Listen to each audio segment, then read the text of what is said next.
Today's video is putting the storm door on the back door. This is going to be more of a tutorial. So first, I bought a 36 by 80 storm door, so I had to make sure the frame was 36 by 80. And that's done. And here's the door. The next part is putting the hinge on the door. You have to drill holes on the side that you're going to be putting the hinge on. And you don't put the holes on the other side, so they don't come pre-drilled. So next I'm screwing that on.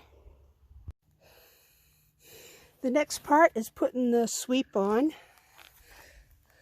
You put it on so it's centered in between here and here, so I leave a little bit on both sides. Push it all the way up, and then you drill holes at the bottom of these so you have room to adjust it. And you only do starter holes, because if you go too far it'll just fall apart. So just starter holes.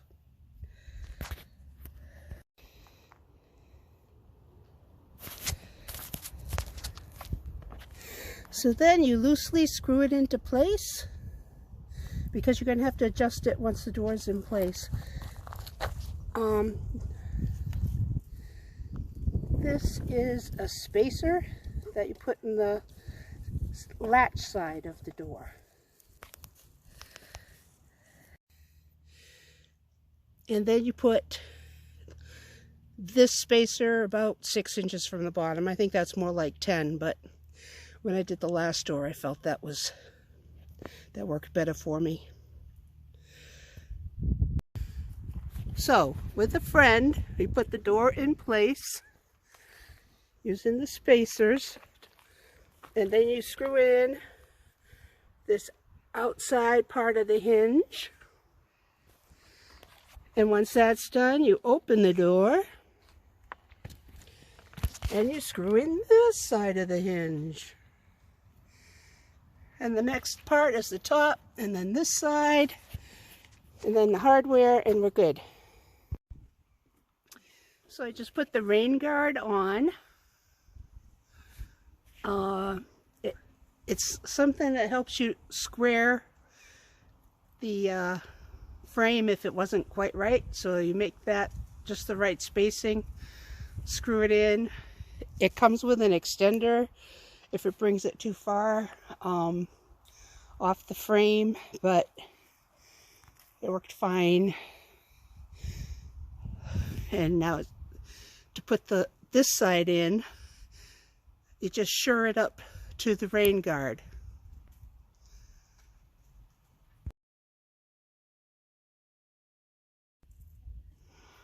So the next part of the door is putting the handle in. It comes with a template to tell you where to drill the holes. You drill a little bit on both sides so that the metal doesn't leave a sharp edge. You don't go all the way through on one side. So the handle, the wide part of the spring, goes on the outside, and the tiny side in.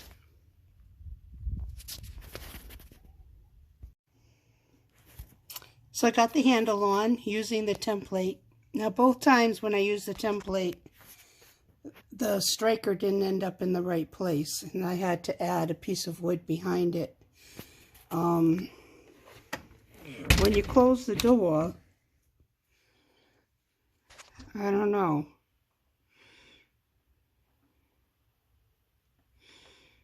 I think the template just should have been closer to the edge. So if the handle was here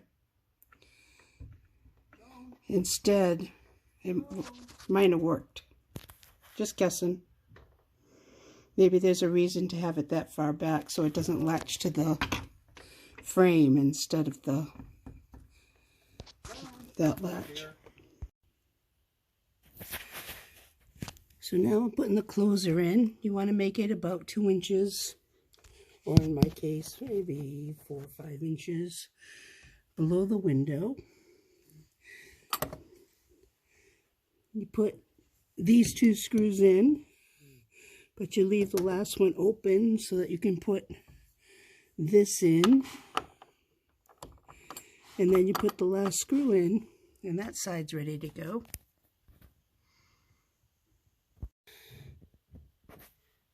Then you use the short pin to hang the closer there. Except I forgot to put the stop in. Whoops.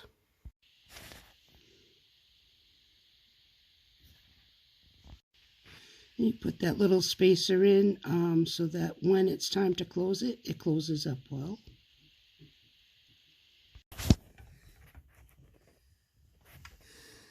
So then I use the level to figure out where the attachment should be on the other side.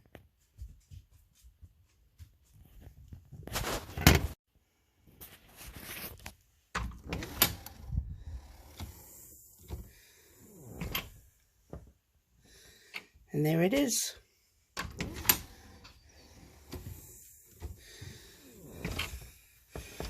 Now, I have to figure out a way to close this gap up, but I'll think of something.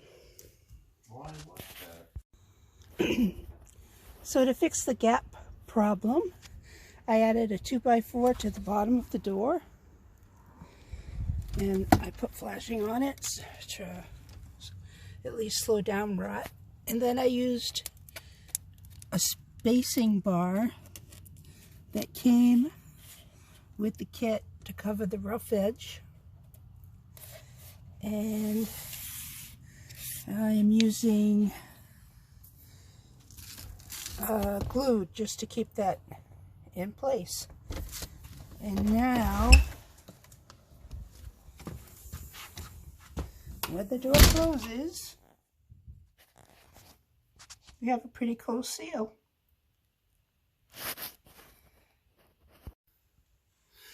Sunday, April 23rd, and for today's project, I put latches on these windows because they like to open by themselves in the winter.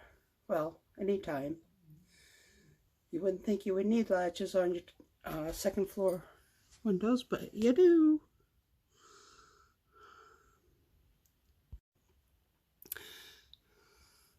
My plan for storm windows is to do something similar to the screen window.